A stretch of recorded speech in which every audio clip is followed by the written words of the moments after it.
A long time ago, in a kingdom called Nkoro, there lived two boys who were closer than brothers. One was Prince Jabari, the son of King Obasi. The other was Kito, the son of King Obasi's own advisor, Chief Dike. They ate from the same bowl, learned the same songs, and defended each other against everything. The people loved them. They called them two hearts in one chest. But not everyone was happy. Deep in the palace shadows, Chief Dike watched his brother the king with bitter eyes. He wanted the throne. He wanted it badly. And every time he saw young Prince Jabari laughing, he felt the sting. That boy would be king one day, not his own son. So Dike began to plan. But he would soon learn that the greatest obstacle to his ambition was not the king. It was his own flesh and blood. One night, Dike called Kito to his private hut. The air was thick with strange smoke. He placed a heavy hand on Kito's shoulder. "My son, look at you. You are faster than Jabari, smarter than Jabari, yet one day you will bow to him. Does that not burn your heart?" Kito looked into his father's eyes and said calmly, "Father, Jabari is my brother. His crown will be my joy, not my jealousy. I will never betray him." Dike's jaw clenched. He tried again, night after night, but Kito's loyalty stood like a rock. Nothing could move him. Frustrated, Dike made a dark decision. "If my son will not help me take the throne," he thought, "then I will take it by blood." And that was just the beginning of the horrors to come. In the dead of night, Chief Dike crossed the great river into enemy territory.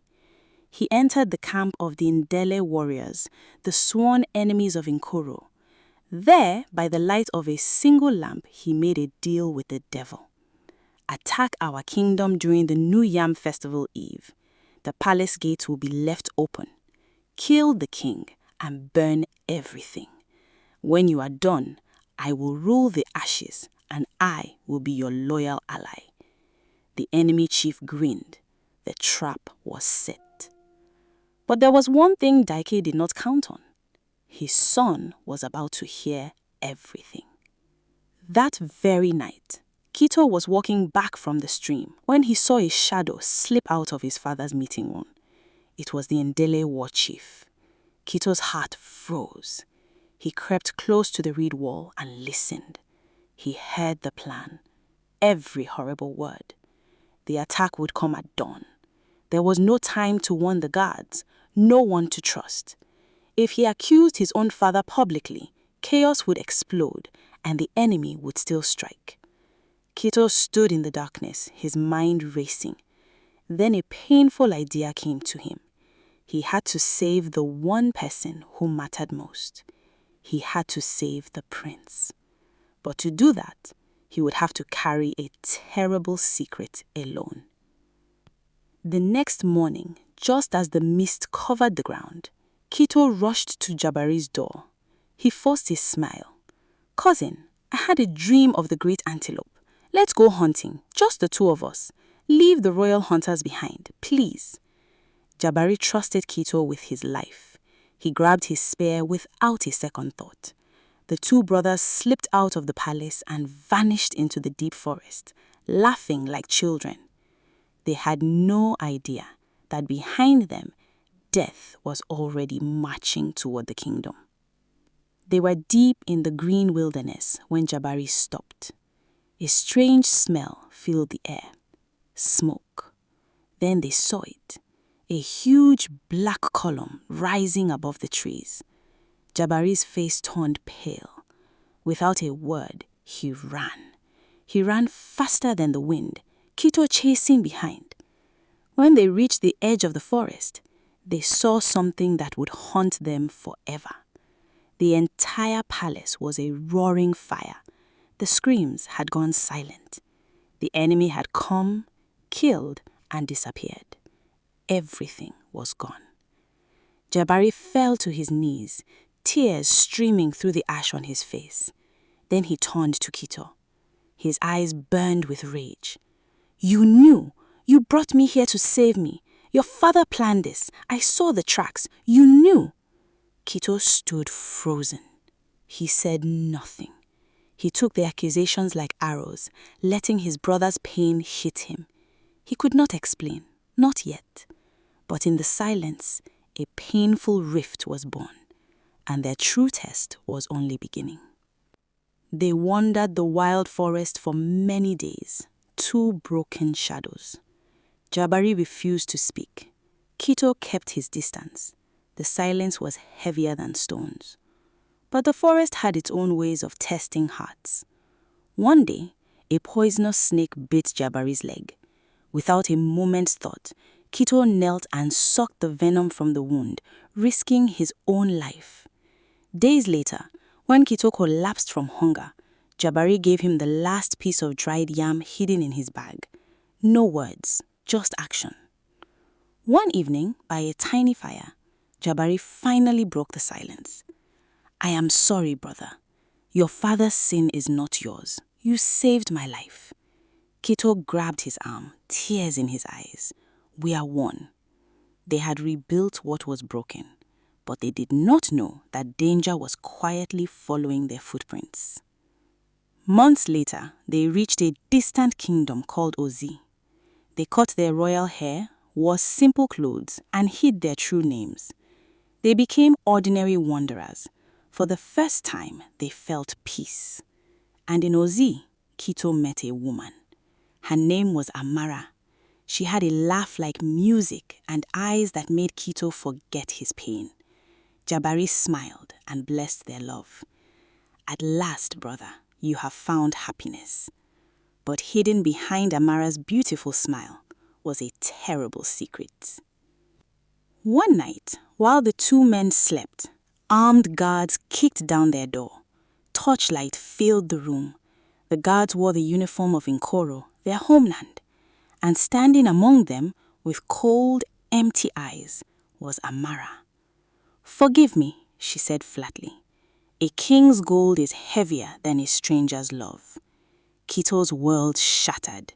She was a spy, planted by his own father. They had walked right into a trap. Before they could fight, they were beaten, chained, and dragged back to the ruins of their kingdom, back to the man who had destroyed everything. What waited them in that dungeon was worse than death. Chief Dike, now sitting on the stolen throne, came to the dark cell. He looked at Kito with the smile of a hyena. "Renounce Prince Jabari. Swear loyalty to me as your only king. Then you will live in comfort." Kito spat on the ground. "I will never bow to a thief." So Dike changed his cruel game. He stopped beating Kito. Instead, every day he ordered the guards to drag Prince Jabari into the courtyard. They beat him until his blood painted the stones. Then they threw the broken prince back into Kito's arms. Every morning, the same horror. Kito watched his brother, the true heir, dying piece by piece. "You can stop this," Dike whispered through the bars. "Just say yes." Kito felt his spirit cracking, not for himself, but for Jabari. He could not watch his brother be killed. Then one night, he made a decision that would shock everyone. Kito looked up at the guard and said, "Tell my father I will speak to him, alone." In the cold throne room, father and son faced each other. Kito's voice was low, steady, and broken. "I will do what you want. I will stand beside you and call you king, but you must release Jabari tonight, alive and unharmed. Swear it on our ancestors, or I will slit my own throat at your coronation and your dynasty will die with me." Dike saw the fire in Kito's eyes.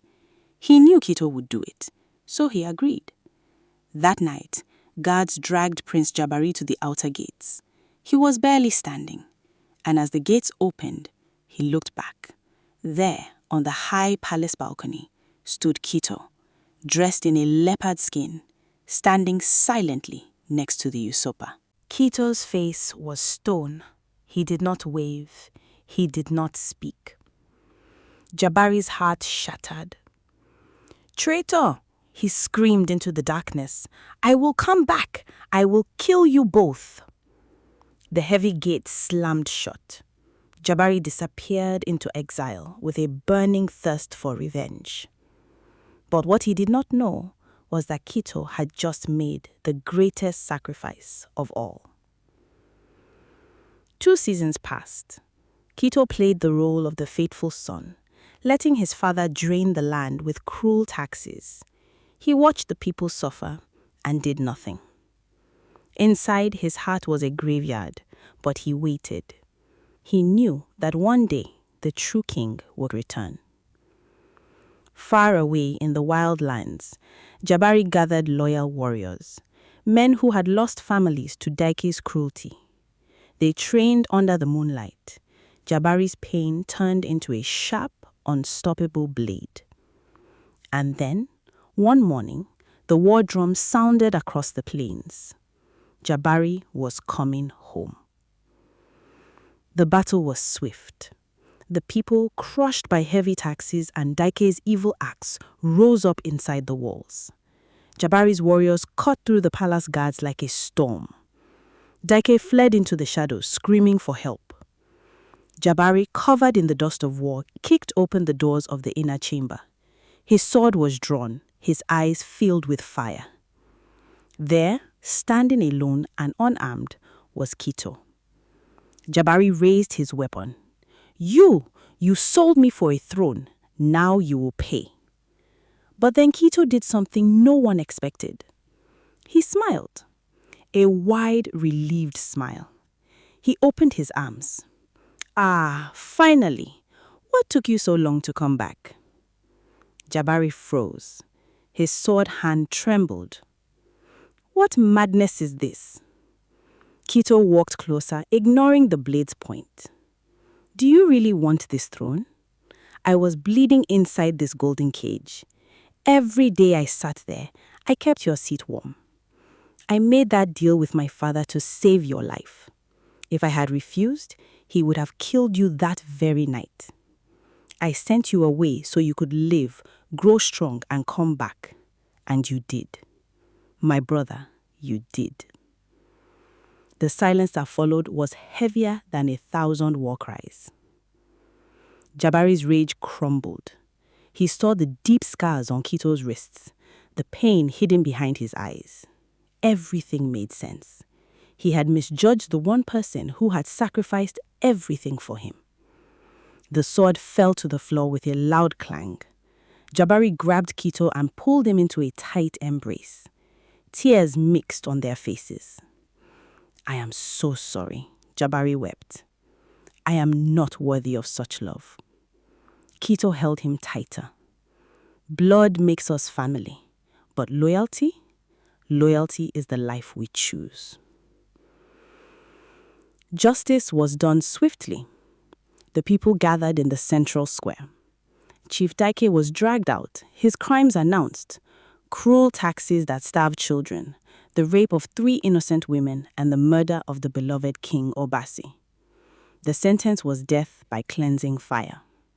As the flames rose, the kingdom watched evil turn to ash.